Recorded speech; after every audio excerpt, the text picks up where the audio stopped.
నమస్కారం. ఈరోజు మనం వేల సంవత్సరాల క్రితం చెప్పిన ఒక ప్రాచీన రహస్యం గురించి మాట్లాడుకుందాం. ఇది ఇప్పటికీ మన జీవితాలకు దారి చూపగలదు.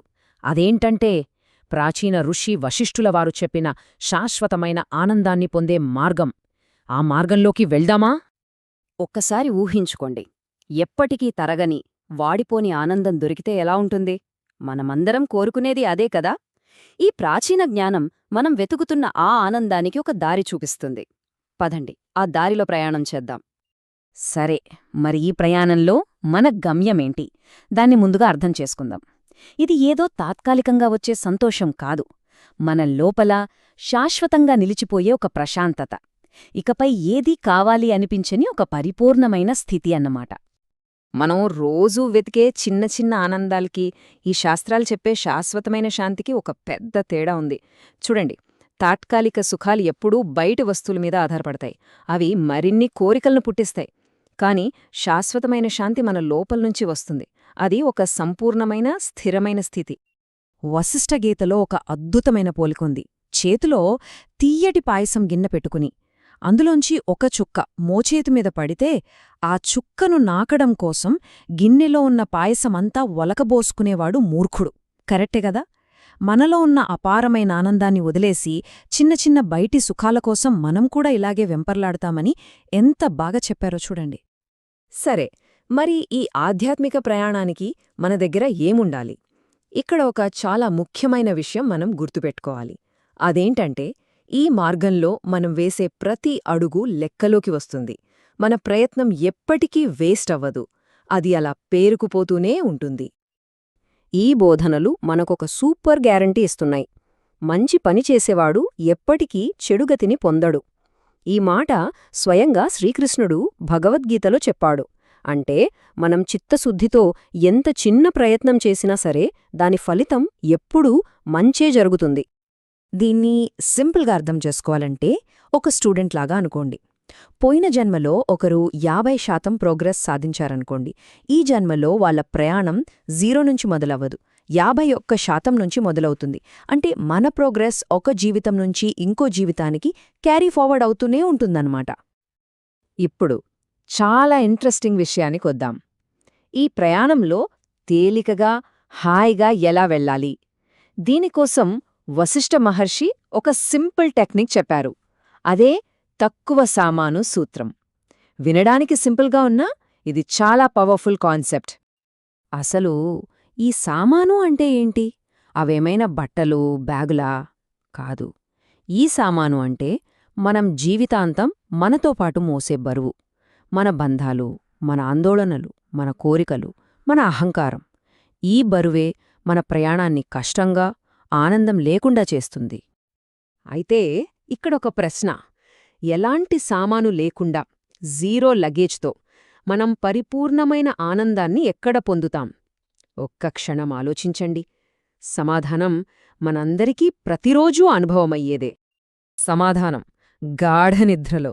అవును, ఆ సమయంలో మనం మన శరీరాన్ని, మనసుని, ఆస్తిపాస్తుల్ని, సంబంధాల్ని అన్నింటినీ తాత్కాలికంగా వదిలేస్తాం. అప్పుడు మనం పొందేది వర్ణించలేని ప్రశాంతత. అదే శాంతిని మెలకుగా ఉన్నప్పుడు కూడా పొందటమే అసలైన లక్ష్యం. ఏ ప్రయాణంలోనైనా కొన్ని ప్రమాదాలు, అడ్డంకులు ఉంటాయి కదా. అలాగే ఈ ఆధ్యాత్మిక మార్గంలో కూడా కొన్ని ఉన్నాయి. శాస్త్రాలు వీటిని ఏకంగా బాధకు దారితీసే 3 నరకద్వారాలు అని వర్ణించాయి. అంటే వీటిని తప్పించుకోవడం ఎంత ముఖ్యమో మనం అర్థం చేసుకోవాలి. ఆ 3 నరకద్వారాలు ఇవే. మొదటిది కామం, అంటే సుఖాలమీద, వస్తువులమీద ఎప్పటికీ తీరని దాహం. రెండోది క్రోధం, ఇది మన శాంతిని కాల్చేసే ఒక నిప్పు లాంటిది. ఇక మూడోది లోభం, ఎంత ఉన్నా ఇంకా కావాలి, ఇంకా కావాలి అనే మానసిక పేదరికం. కోపాన్ని ఎంత అద్భుతంగా వర్ణించారో చూడండి.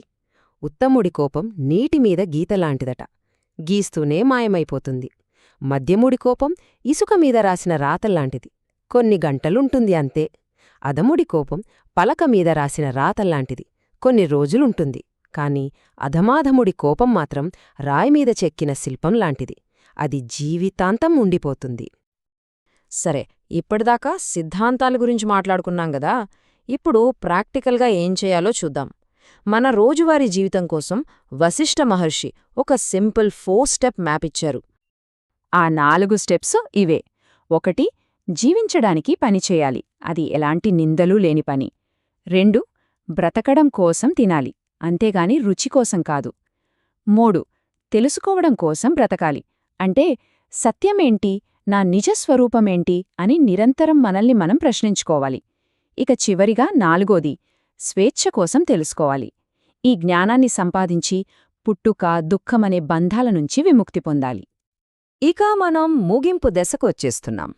ఈ బోధనలు విన్న తర్వాత స్వయంగా శ్రీరాముడు ఎలా స్పందించాడో తెలిస్తే ఈ జ్ఞానం యొక్క ప్రాముఖ్యత మనకు ఇంకా బాగా అర్థమవుతుంది.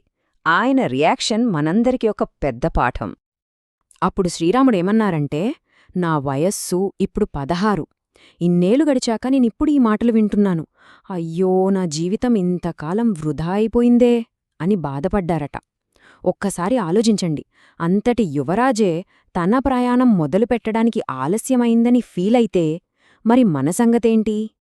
చివరిగా వశిష్ఠ మహర్షి తన బోధనలన్నిటి సారాంశాన్ని ఒకే మాటలో చెప్పడానికి తన 2 చేతులు పైకెత్తి ఒక గంభీరమైన ప్రతిజ్ఞ చేశారు. ఆ మాటతో ఈ బోధనలను ముగించారు.